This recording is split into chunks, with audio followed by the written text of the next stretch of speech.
Alright, well, welcome back everybody. So as you can see, I had to do a little bit of maneuvering around down here in order to have room to split.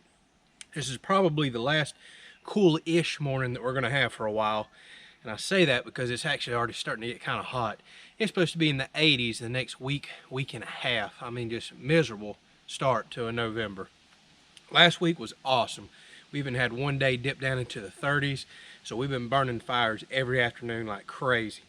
I pretty much cleared this complete rack out, minus what I just put in the bucket. We might burn the last of that tonight, but that made just enough room to split and put this in here. So what we'll do is fire the old log splitter up, split what we can, fill this rack up.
Well, as you can see behind me, it didn't quite fill the rack up, and I really thought we would.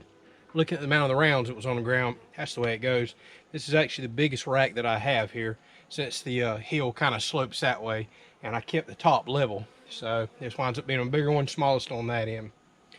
So now it's time to go find some more firewood because I'm out. Although I'm going to be perfectly honest with you, a bunch of 80-degree days. I don't know that I'm running out to cut anytime soon, but I will go start looking for some.